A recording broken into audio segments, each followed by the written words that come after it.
Le monde ne sera plus jamais comme... Ah si, je l'ai fait d'ailleurs, si, mais je l'ai fait très tard, je l'ai fait il y a 1 ou 2 ans. Et ça a confirmé mon impression, c'est de la merde. Salut Shelby. Le monde ne sera plus jamais comme avant, nous dit JDG. J'ai pas regardé la vidéo, je sais pas de quoi il parle. Est-ce qu'il parle de jeux vidéo? Est-ce qu'il parle de Trump? Est-ce qu'il parle du Venezuela? Est-ce qu'il parle de Macron? Je ne sais pas. On va découvrir ça ensemble. Mais je pense qu'il a raison. Mais moi, c'est depuis le... Alors, on avait dit ça après l'effondrement des 2 tours jumelles.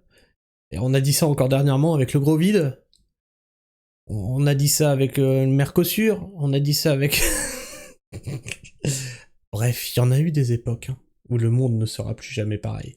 Mais oui, le monde évolue en fait. Bonjour à tous, bienvenue dans ce live du dimanche. Quoi?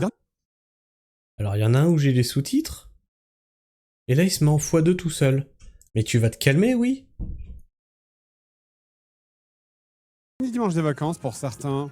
Bon, moi il n'y a pas vraiment eu de vacances hein, du coup, mais en tout cas courage à ceux qui reprennent demain, bien sûr. Bonjour à tous, nous sommes le 4 janvier, c'est ça? Oui, le 4 janvier 2026. Bienvenue sur ce stream du dimanche. Il s'est déjà passé tellement de choses en 3 jours dans le monde. Donc, très content de vous retrouver pour un petit peu de vie normale en attendant de reprendre la réalité des cycles. T'en fais un peu, Shelby, du rétro gaming.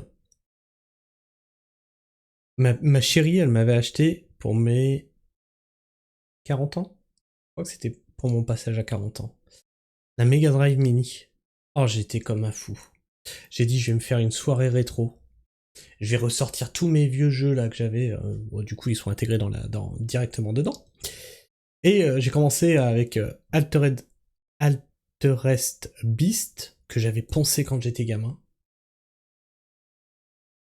C'était pas bien.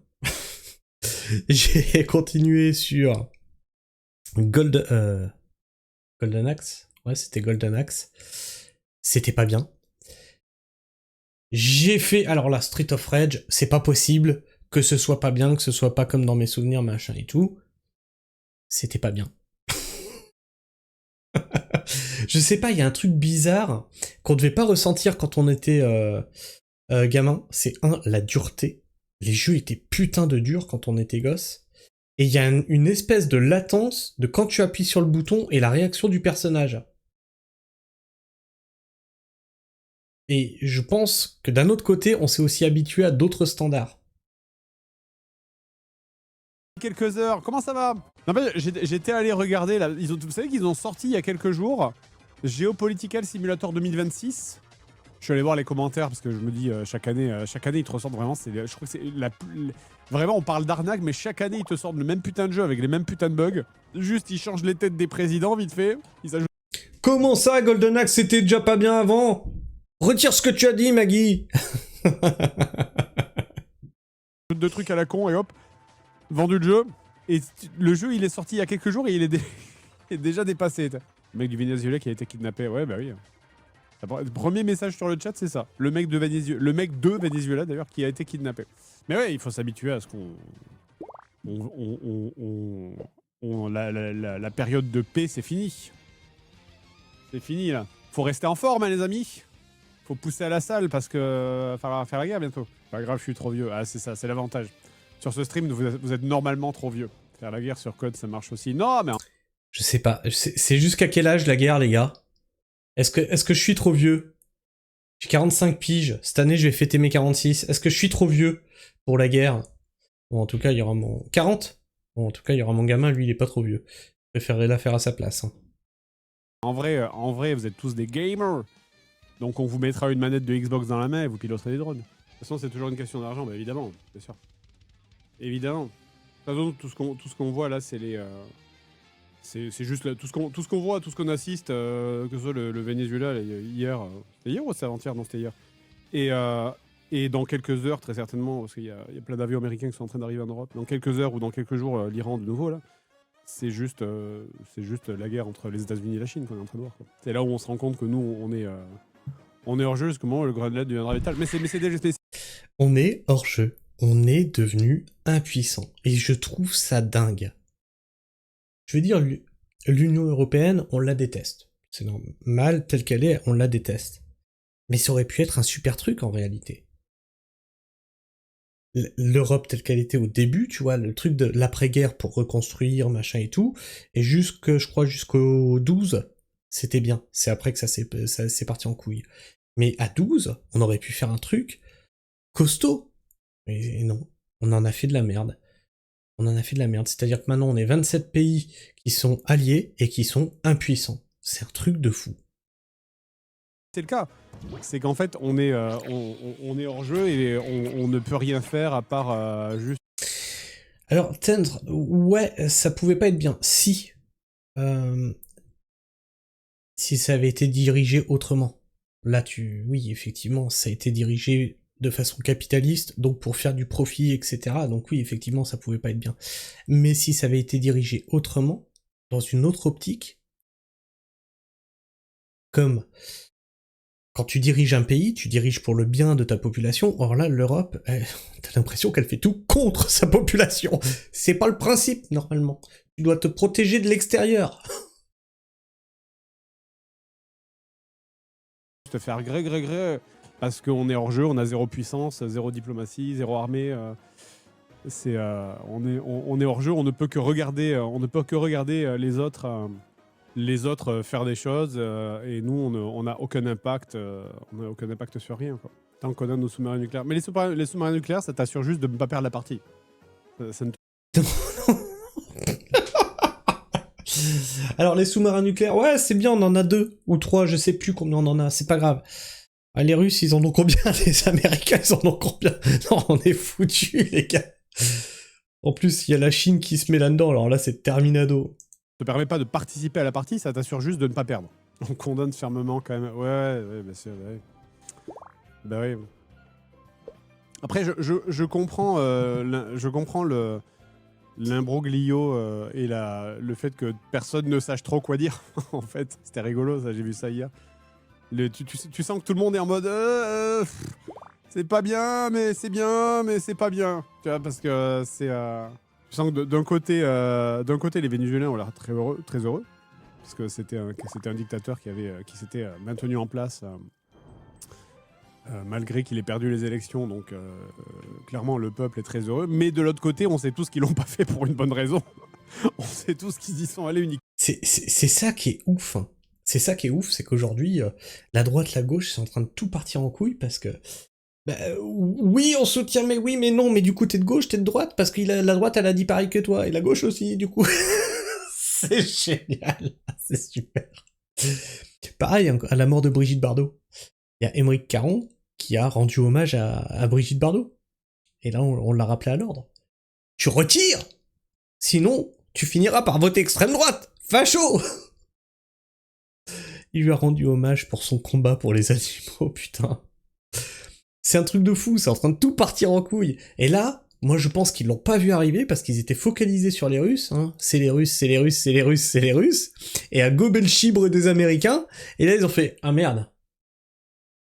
Ah! Et maintenant le Groenland. Ah!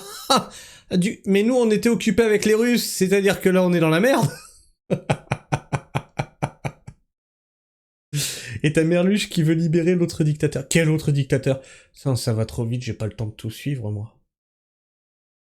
Pour le pétrole et uniquement pour ça et pour nettoyer leur jardin afin d'avoir un allié, de mettre un allié à leur pouvoir qui du coup posera problème à la Chine et empêchera le Venezuela d'alimenter la Chine en pétrole, quoi. Le droit international.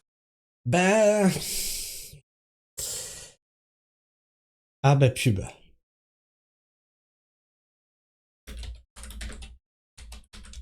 Ouais, il veut libérer Maduro, mais ouais, mais en même temps, ça n'a pas été fait dans les règles de l'art. Je suis désolé. C'est pas une guerre, là. C'est pas une guerre. Et ce qu'ils ont fait, c'est pas clair en regard du droit international.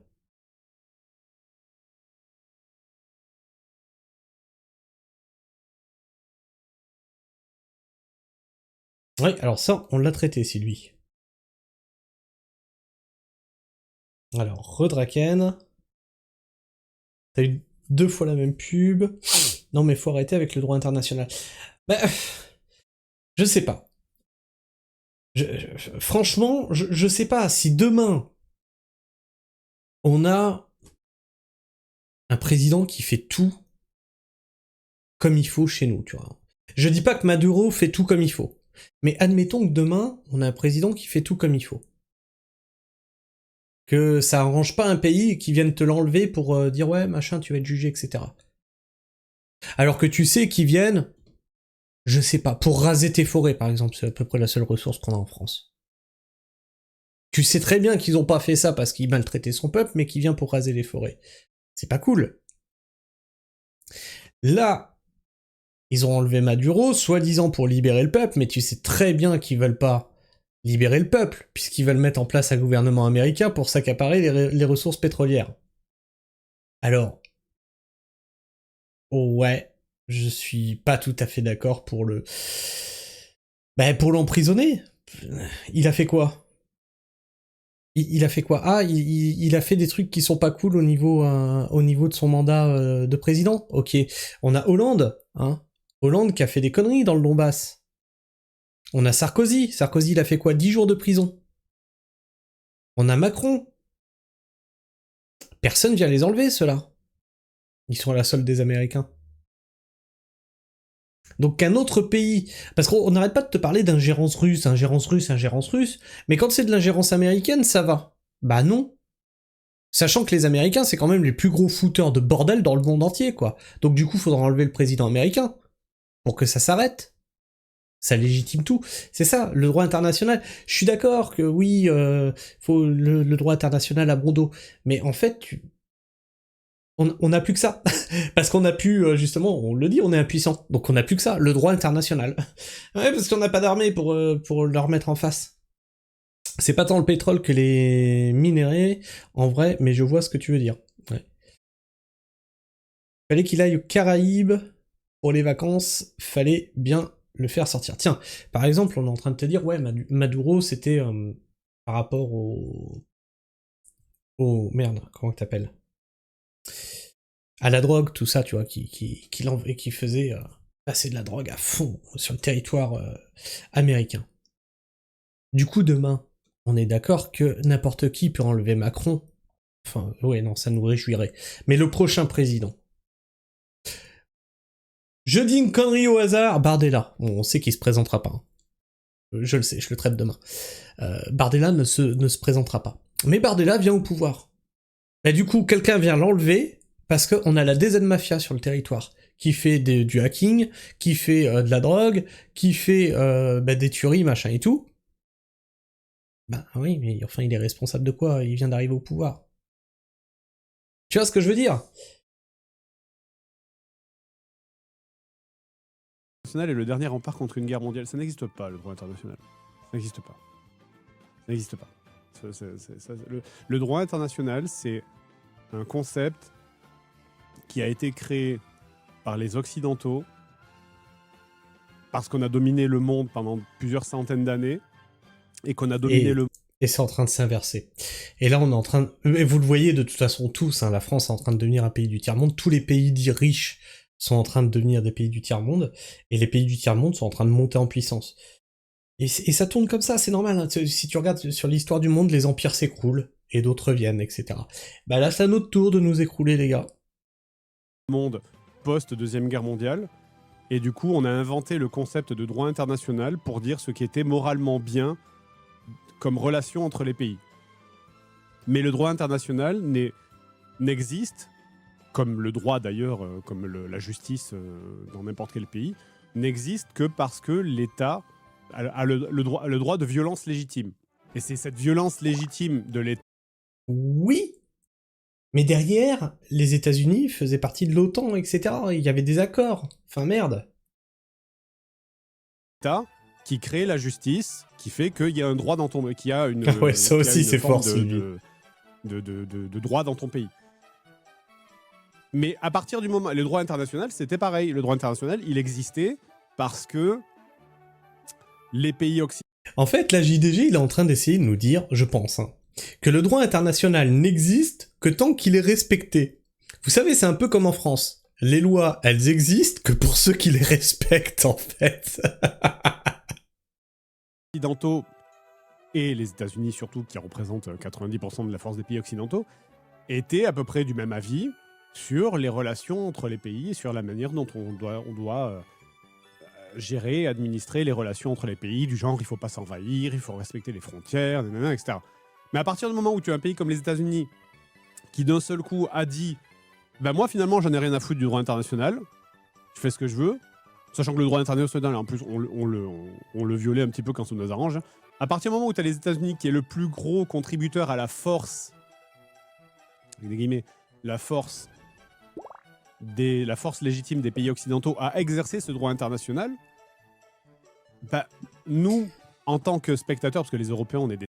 Mais moi, je suis surpris que nous, en tant que Pékin moyen, on l'ait pas vu arriver, ok. Et que Trump nous faisait marrer, ok. Mais je suis surpris que Ursula, Macron, comment que c'est le chancelier allemand, je sais même plus comment il s'appelle, enfin, tous les têtes dirigeantes ne l'aient pas vu arriver, parce que si tu regardes rétrospectivement, en fait, Trump, il a testé. Je vais vous mettre des surtaxes, les gars. Comment vous allez réagir? Tiens, je vais humilier Macron quand il vient en visite aux États-Unis. Comment il va réagir? Et en fait, il a testé plein de trucs comme ça, et il s'est rendu compte que l'Europe, c'était des fiottes, en fait, impuissantes. Il a dit, qu'est-ce que tu vas faire? spectateurs, on n'a pas d'armée, on n'a rien, on n'a pas de moyens de pression, on n'a pas d'économie, on n'est pas unis, on n'a pas de puissance économique unie, on n'a pas de voie diplomatique unie, on n'a pas d'armée unie, donc on est rien en fait, on n'existe pas, on est des spectateurs. Bah, du coup, le droit... Et vous voyez ce qu'il vient de dire, et c'est exactement ça le problème. C'est que là, ce qui est en train de se passer, ça va légitimer ce que vous avez dit tout à l'heure. Une Europe fédérale. Bah oui, pour les conflits mondiaux, les gars. Il faut une Europe fédérale, il faut une armée fédérale, il faut une banque fédérale. Échec et mat. Pour nous, en tout cas. Échec et mat, pour nous, c'est terminé.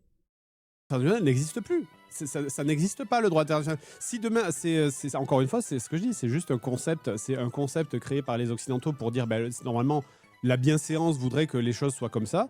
Mais si demain, bah, si maintenant les États-Unis disent bah non, j'ai décidé que c'est plus comme ça, et que la Chine décide que c'est plus comme ça, et que bah, ça n'existe plus, c'est tout, voilà.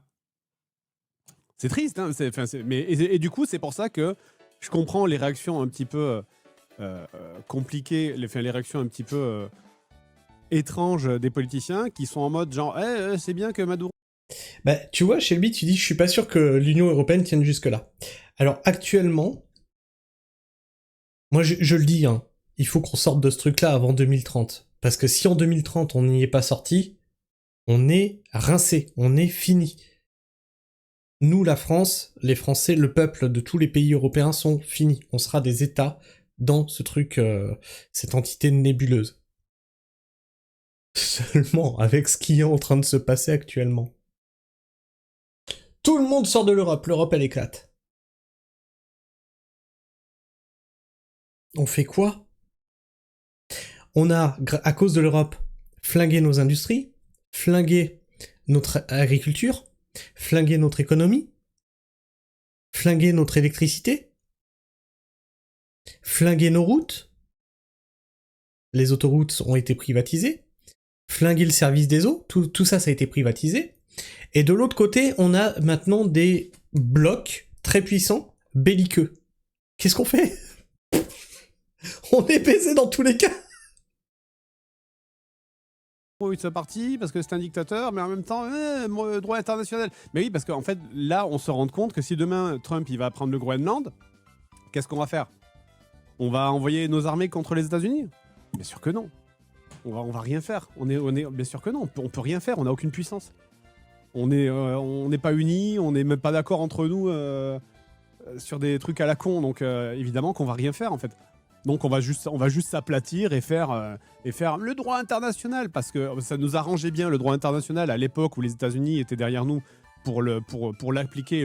mais surtout, mais ça a été une connerie. Mais alors depuis 40 ans. Depuis 40 ans. Nous sommes dans une période de paix, donc qu'est-ce qu'ils ont fait? Ils ont fait que de réduire les budgets militaires et tout, les budgets de la défense, etc. Et maintenant ils se retrouvent face à un conflit mondial en se disant merde, on a plus que 2 cacahuètes et 3 noix là, qu'est-ce qu'on fait? Non! Sans déconner! Qui aurait pu prédire? Le faire respecter, mais maintenant qu'ils le sont plus, eh ben on est dans la merde et on est en mode genre oui mais c'est pas comme ça qu'on fait. Bah oui, sauf que le mec qui a le gros flingue, bah, il dit qu'il en a rien à foutre. Voilà. En prenant en compte l'aspect économique autour des droits. Mais... Bon, par contre, JDG, tu fais chier, c'était pas censé être une soirée actu qui m'énerve ce soir quand même.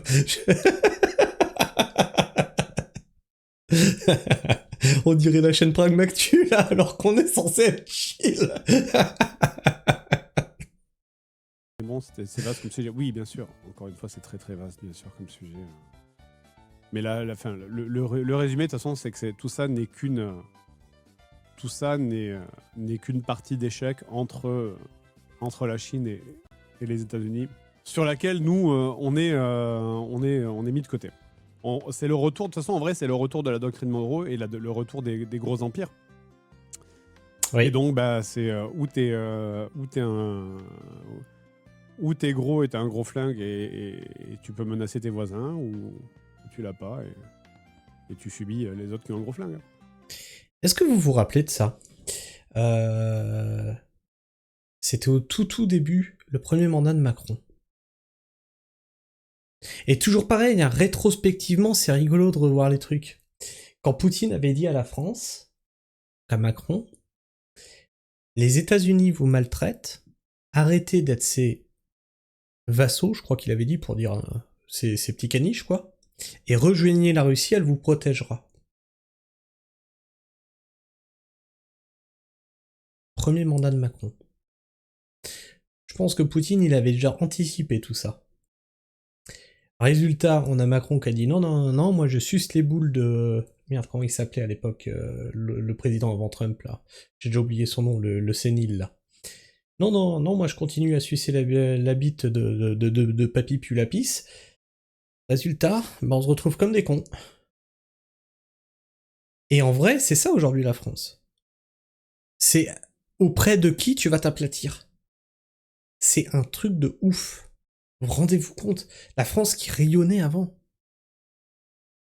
On est devenu une serpillière. Moi, ça me débecte. Hein. Biden. Exact. C'est qu'on n'avait pas l'habitude, parce qu'on vivait dans une période de paix, mais la période de paix, elle est finie, quoi. Mais bon, bonne année. Et la santé, hein. Je peux venir dans ton abri nucléaire cette année, je m'abonne. J'aime bien Fallout, moi, mais malheureusement, un abri nucléaire, c'est chaud. C'est cher. Tu sais que personne... De toute façon, en vrai, pourquoi tu dis ça? Il faut aller en Suisse. Il faut avoir un meilleur pote suisse. Parce que vous, les Suisses, là, je sais pas s'il y en a dans le chat, mais vous, les Suisses, vous avez tous votre abri, normalement. On a un abri par personne, en théorie. Ça, c'est fou. Oh, je sais pas où vous trouvez. Faut que je fasse une collab avec le grand JD. La place, ça. Bob, il a déjà son bunker. Mais je sais pas comment ça marche, c'est pas possible. Je veux dire, tous les mecs qui habitent dans des bâtiments, vous n'avez pas tous un abri. C'est pas le pays, il est pas creusé en version négative en dessous. Comment vous faites? Ils sont où, en fait? Sous les écoles, les stades, les immeubles. J'ai jamais regardé. Faudrait que je regarde si je trouve des documentaires là-dessus pour savoir comment c'est fait. Parce que j'ai jamais regardé. Enfin, j'ai vu des gros machins, genre avec des grosses portes, mais ultra clichés. Et je me demande l'abri de Monsieur Tout-le-Monde, comment il marche en fait. Genre dans les villages, tu as la ville de Gruyère par exemple. Je dis ça parce que j'y suis allé.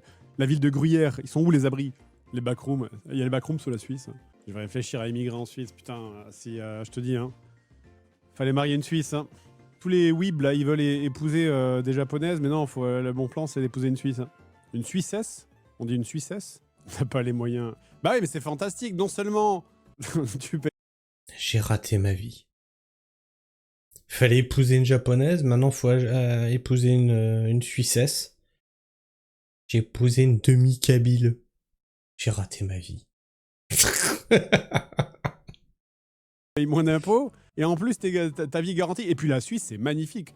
Je pense que c'est le plus beau pays que j'ai jamais vu, à part la Norvège. quand j'avais pris le train là pour aller, c'était à Lausanne. Je crois que j'avais pris le train de je sais plus quel bled, enfin qui traversait les montagnes. C'est incroyable, incroyable. Et le chocolat, il est mieux que le chocolat belge, tu y connais rien. Non, je suis pas d'accord. Je trouve le chocolat belge est meilleur pour le coup. Je trouve le chocolat suisse est un peu granuleux. Après, les Suisses, ils ont le meilleur... Shelby était là la dernière fois. Oui, mais elle vibre donc l'un dans l'autre. chocolat bas de gamme. Le meilleur chocolat bas de gamme, pour moi, c'est le Milka. Et c'est très bon. C'est très bon. C'est le meilleur... Pour moi, le Milka, c'est le meilleur chocolat. Mais c'est le meilleur chocolat bas de gamme, quoi.